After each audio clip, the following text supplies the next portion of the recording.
Good afternoon, student. Radhe Radhe. I hope you will be fine. And today we are discussing about present perfect continuous tense. तो आज हम पढ़ने वाले हैं present perfect continuous tense. तो चलो इसे हम कंप्लीट करते हैं। प्रेजेंट परफेक्ट कंटिन्यूस टेंस का जो यूज है वो जो काम हमने पास्ट में किया था, शुरू किया था और प्रेजेंट में वो काम चल रहा है। अब इसका जो प्रयोग है, जो एक्शन काम या जो कार्य हमने पास्ट में शुरू किया हो और अभी भी और वर्तमान में भी जारी हो।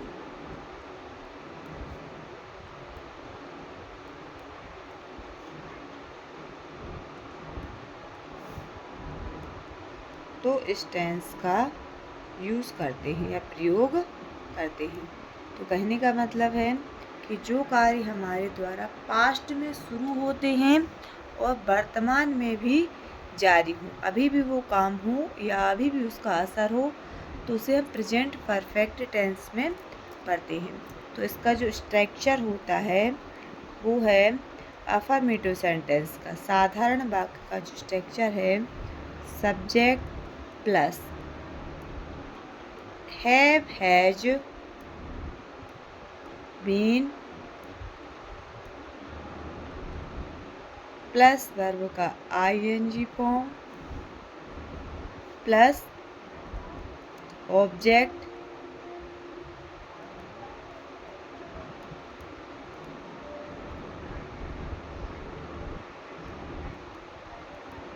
सिंस और फॉर का यूज़ करेंगे। सिंस और फॉर के बाद प्लस इसमें हमें टाइम ऐड करना पड़ता है। टाइम मतलब कब से। तो इसमें एक क्वेश्चन आता है जी, हम आप लोगों को बता ही चुके हैं कि कौन से सब्जेक्ट के साथ हैव लगाना है, कौन से सब्जेक्ट के साथ हैज़ लगाना है। वर्ब के आईएनजी फॉर्म भी पढ़ा चुके हैं, ऑब्जेक्ट आप लोगों को पता ही होंगे। अब बचा सिंस और फॉर। तो इधर हमें बताना है कि सिंस कब लगाना है और फॉर कब लगाना है। तो समझ लेते हैं। इसमें जो सिंस है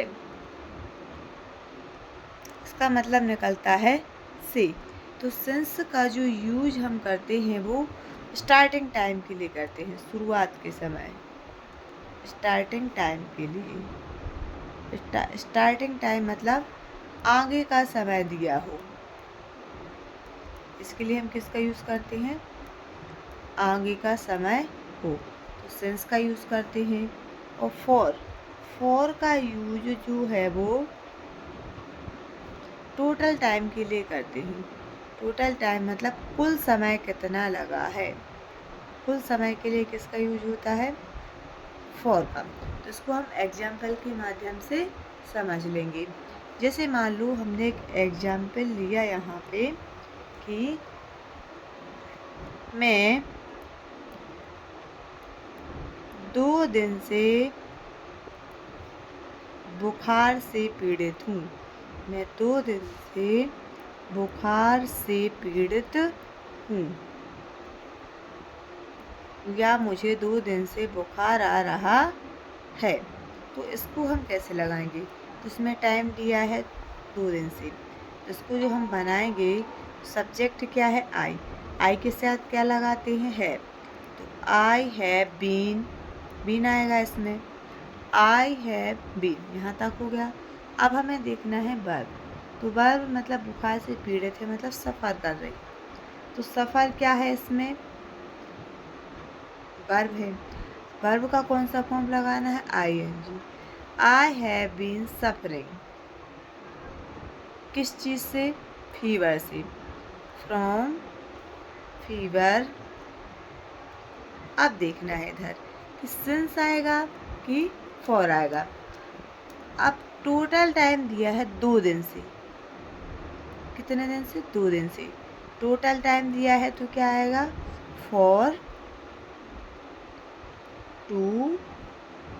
2 हो गया। अब क्या रखना है हमें? टाइम। तो टाइम क्या है इसमें? 2 डेज, 2 दिन से। 2 दिन से वह बुखार से पीड़ित है। अब इसी एग्जाम्पल को हम दूसरे तरीके से लें कि मैं कल रात से बुखार से पीड़ित हूँ। मैं कल रात से बुखार से पीड़ित हूँ। बुखार से पीड़ित हूँ। तो इधर सब्जेक्ट क्या है? मैं। तो आई आएगा। आई के साथ क्या लगाना है? बीन आएगा ही। बुखार से पीड़ित हूँ मतलब सफ़र कर रही हूँ, तो इसमें क्या आ जाएगा? Suffering from fever.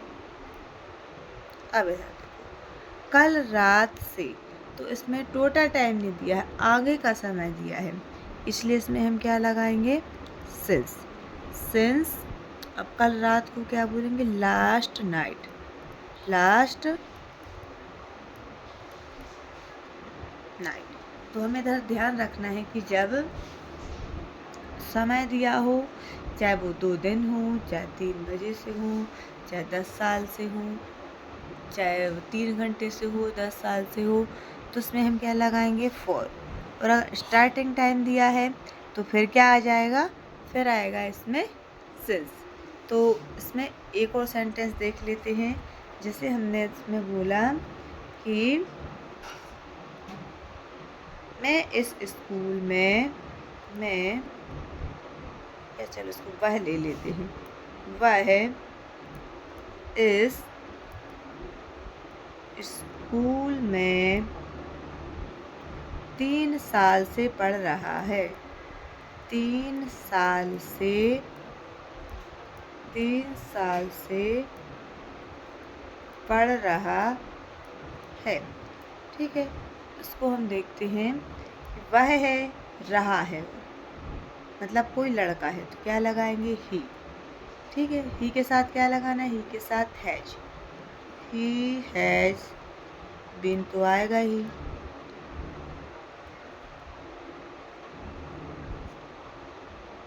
He has been. अब देखना है पढ़ रहा है, वर्ब रखेंगे, तो पढ़ने को क्या बोलते हैं? Study. He has been studying या रीडिंग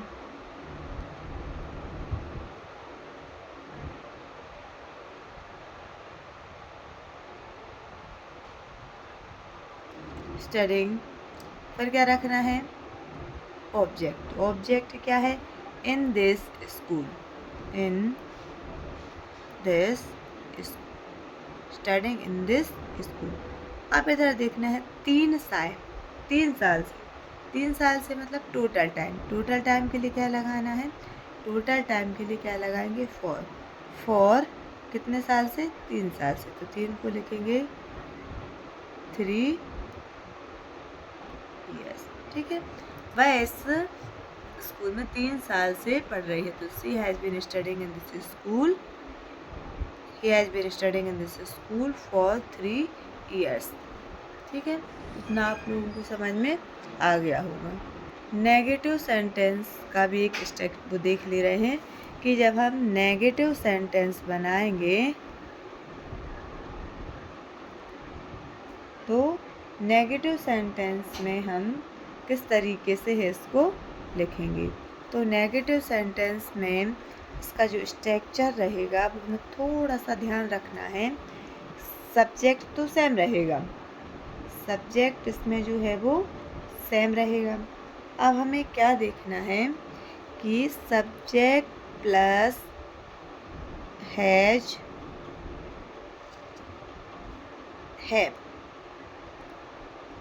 फिर नॉट, और उसके बाद रखना है बीन, फिर वर्ब का आईएनजी फॉर्म, फिर ऑब्जेक्ट, फिर रखना है सिंस या फॉर में से और फिर रखना है लास्ट में टाइम।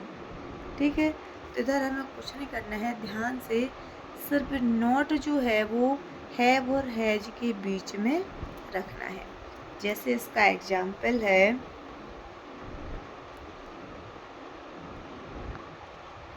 कल से बारिश नहीं हो रही है।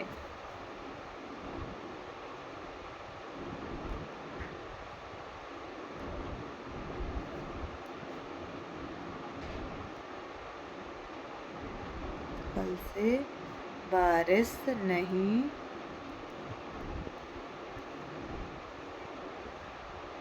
हो रही है, या सोमवार से, टाइम दे दो इसमें, सोमवार से बारिश नहीं हो रही है। ठीक है, तो इसमें जब हम इसको ट्रांसलेट करेंगे तो बारिश हो रही है, सब्जेक्ट तो इसमें पता नहीं है क्या है, तो इट है, नॉन लिविंग थिंग्स है, तो इट सब्जेक्ट रहेगा। बारिश हो रही है, बारिश तो हो रही है, तो इसमें जो है वो इट सब्जेक्ट रहेगा। इट के साथ क्या लगाते हैं, हैज, इट हैज। अब हमें नेगेटिव सेंटेंस बना रहे हैं तो नोट लगाएंगे, इट हैज़ नॉट। अब इसके बाद क्या आएगा, been, it has not been, बारिश होने को raining, has been not raining, कब से, तो मंडे से। मंडे से मतलब स्टार्टिंग टाइम दिया है तो क्या आएगा, has not been raining since Monday. ठीक है, अब जैसे हमने बोला कि वह 2 दिन से बाजार नहीं जा रही है, तो आएगा सी, सी के साथ क्या लगाएंगे, has, she has, negative sentence है तो नोट आएगा। फिर उसके बाद been, she has not been, जाने को बोलेंगे going, she has been not going to market, 2 दिन से, 2 दिन से मतलब हमने टोटल टाइम दे दिया, मार्केट फॉर 2 डेज। ठीक है, तो इस तरीके से हम नेगेटिव सेंटेंस को बना सकते हैं और इंटेरोगेटिव सेंटेंस को भी बना लेंगे। सर हैव हैज आगे आ जाएगा, सब्जेक्ट, फिर बीन, वर्ब का ING form plus since for, और टाइम लगा के सेंटेंस को बना सकते हैं। तो आई होप आप लोगों को वीडियो समझ में आ गई होगी। If you like my video then like, share and subscribe. Thank you.